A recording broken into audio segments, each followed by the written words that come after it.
Ej. Kom nu. London Vlog part 3. Action.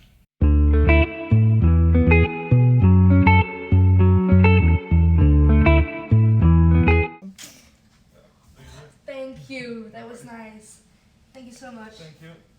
Have a nice day. Thank you. Godmorgen fra torsdag i London.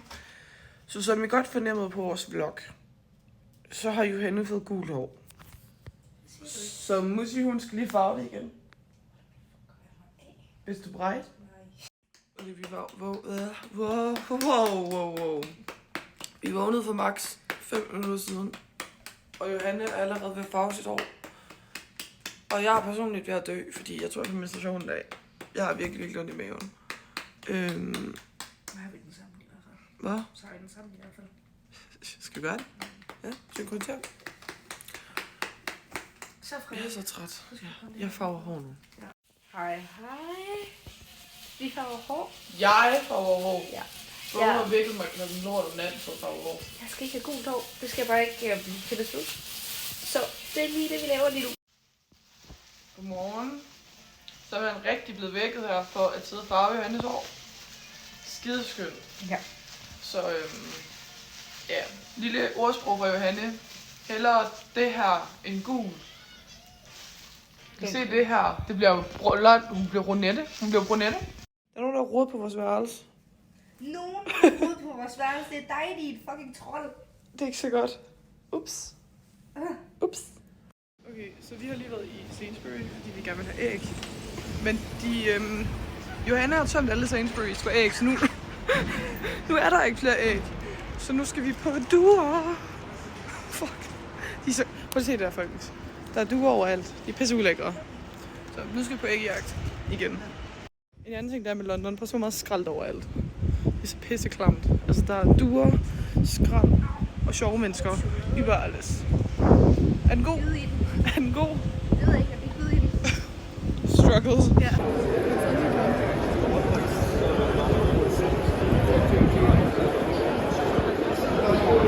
Så er vi på Leadenhall Market, og vi skal have vores morgenmad. Og vi får sådan nogle burritos.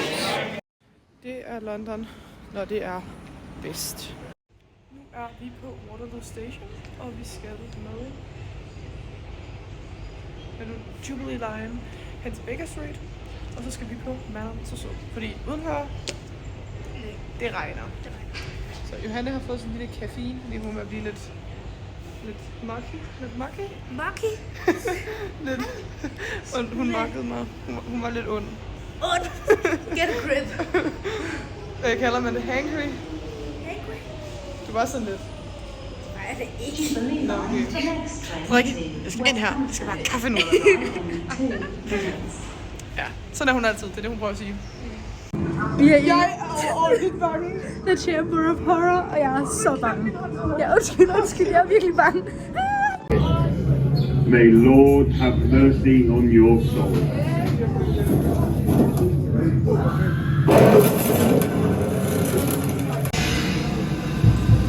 The next thing I do, I'll clip the lady's ears off.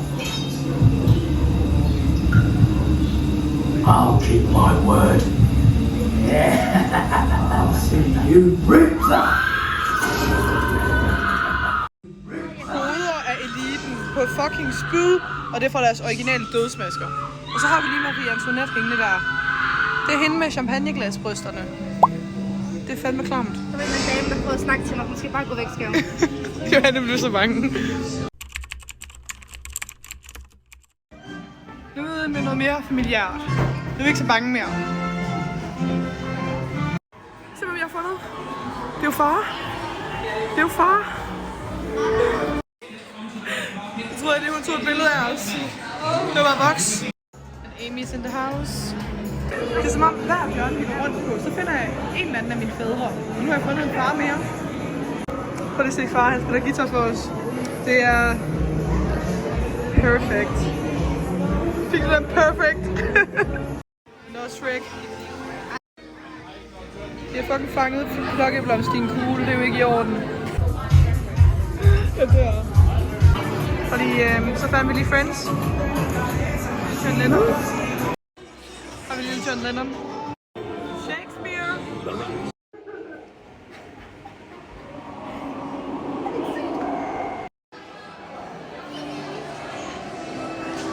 Så har vi lige fundet Eddie Redmayne her. Det var Eddie. Prøv at se, der er sådan en vogn herovre. Der er The Spirit of London. Så er vi i en Black Cat. Det er sgu da fucking sejt, det her. Det er sejt. Jeg sværger, det ligner vores engelsklærer Jakob, det der. Det er Jakob. Altså, det er lidt ligesom at være i København i Tivoli i den flyvende kuffert. Men det her det er bare med London, The Spirit of London, Englands historie. Det er fucking sejt. Prøv lige at se det her. What? Vi er lige kommet ud fra den her kuffert-ting her. Johanna har fået chocolate covered strawberries. Jeg har fået sådan et æble her. Det er sygt sejt. Prøv lige at se, hvor sygt godt det her det ser ud. Og så lige dem der wannabe camp market altså. De har wraps og salater i McDonald's i England. Og prøv lige at se deres desserter. Altså er det ikke sygt? De har sådan vildt mange mega seje ting. Altså, what? Ej. Carrot. It's a carrot. How do you spell red? L-S-T-E-R. It's carrot. Okay, jeg er ligesom ind på McDonald's, og det er vitterligt i sådan 3 eller 4 etager. Jeg er på den etage minus 1 lige nu. Det er, hvor på etage 0 er der sådan en bestilling. Og prøv at se bordene. Sådan. Okay, Johanna har lige hentet vores mad.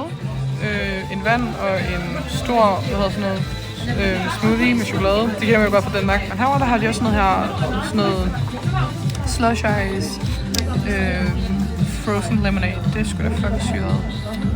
Så sindssygt meget mad. Okay, så vi har fået vores burger, og det er sådan noget bacon, mayo, chicken. Det ved jeg ikke. Jeg føler ikke, jeg har set det i Danmark før. Så meget decent ud. Så Johanna også fået, så vi har fået fries.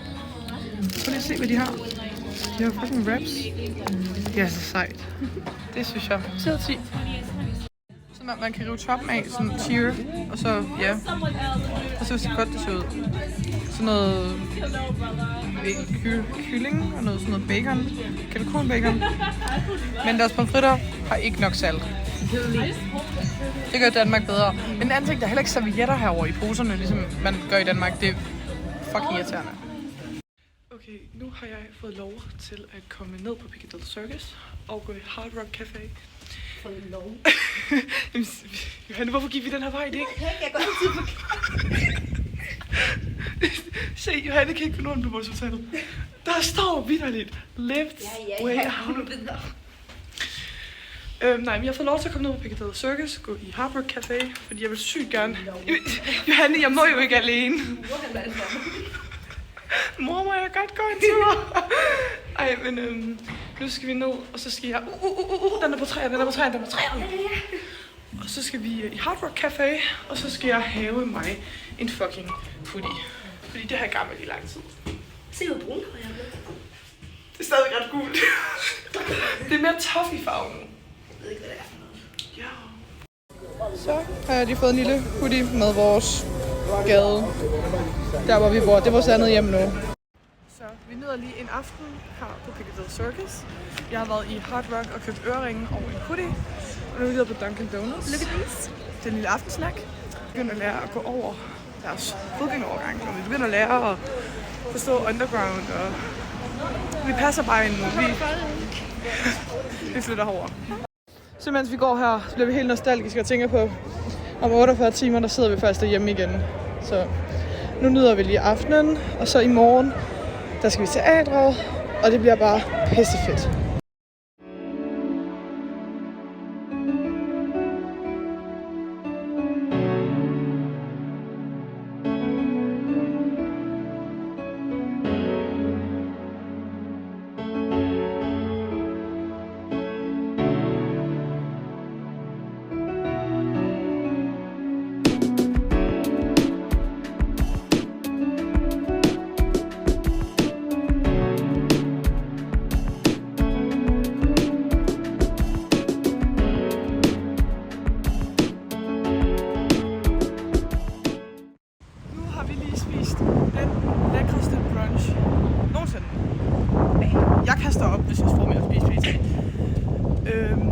med, at det var, at der var blodpølse, hvor jeg troede, det var sådan en dansk juleting. Men der var ikke noget kanel til, så det var sådan lidt mærkeligt. Og jeg fik pandekager, der smagte æbleskiver, så jeg er i julehumør nu. Så nu var jeg hen i H&M, fordi jeg fortrød, at jeg ikke købte nogle bukser i går. Så dem skal vi hen. Og ellers skal vi til teater. Det er Johannes julegave, hun får nu. Det er pissegodt. Nu køber vi den her. Den er flot. Så skal vi hen til Palace Theatre, fordi vi skal i teatret nu. Hej, hej. Nu står vi i kø for at komme ind og se Cursed Child. Okay, jeg har købt balkonbilletter i julegave til Johanne, og vi skal op for evigt. Vi er kommet op på 3. etage, hvor vores balkon er. Rimelig hårdt. Der er 7, og det er der bare heroppe, alt muligt mærkeligt. Mega sejt. Så er vi ready?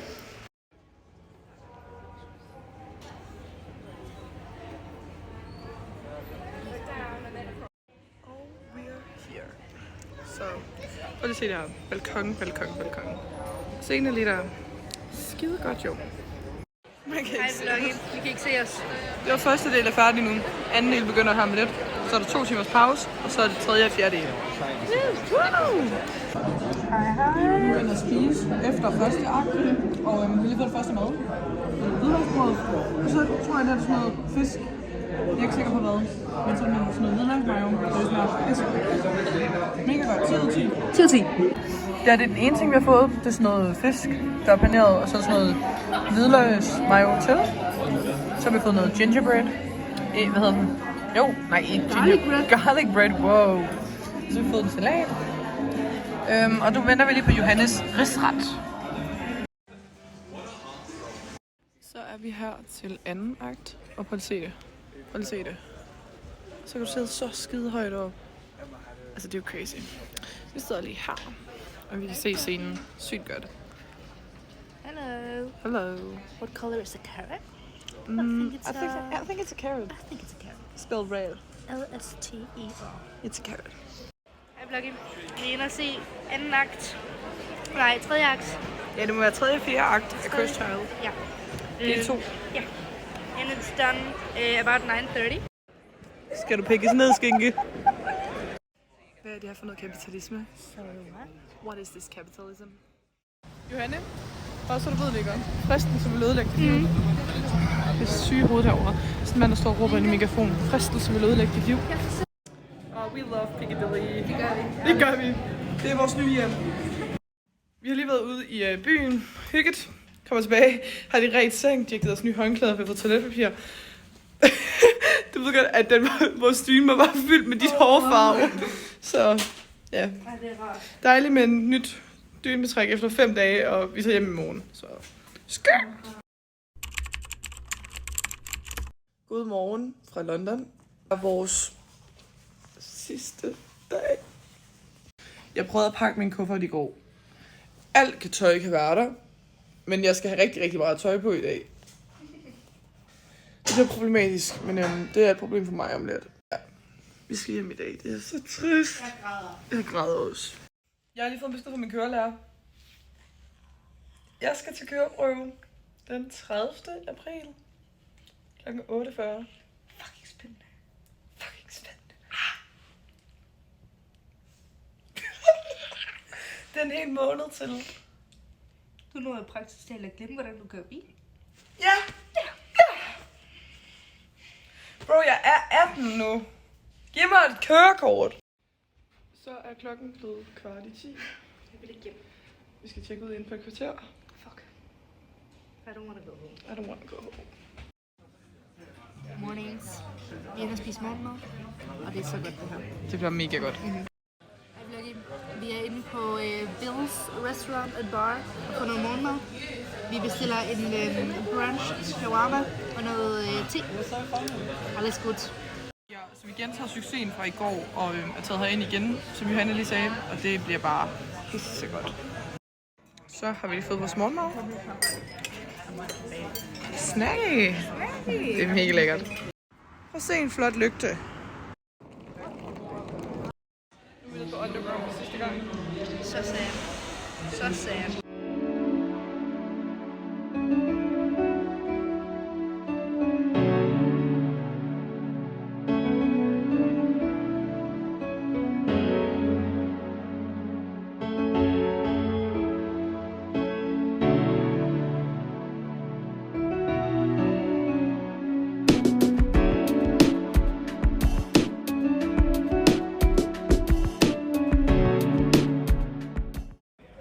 er gået på eventyr.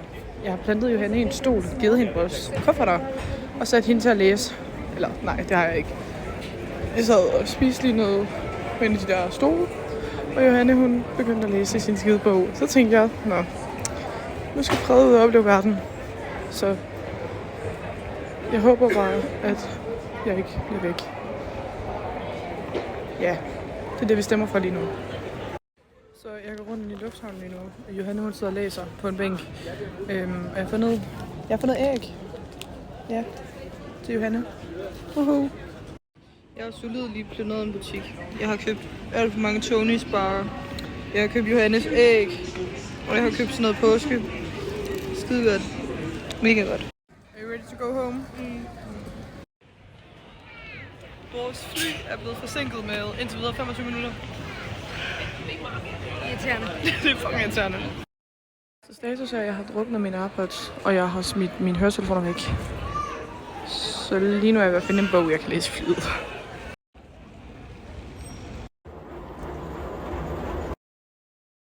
Jeg er klar til at komme hjem. Ja.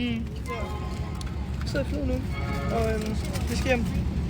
Så folks, så flyver vi snart. Det er pissegodt.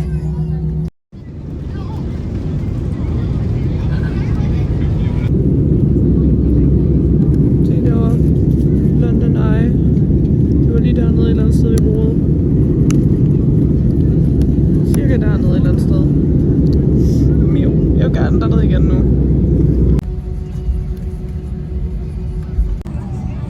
Der er en baby, der græder. Det er bare muk.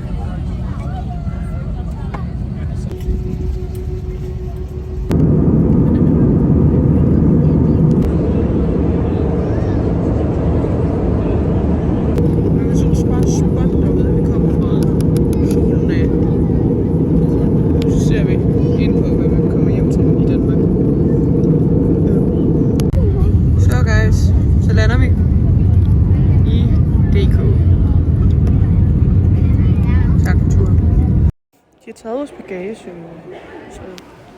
den skal vi op og hente. Vi er kommet igennem paskontrol nu. Tisse! Og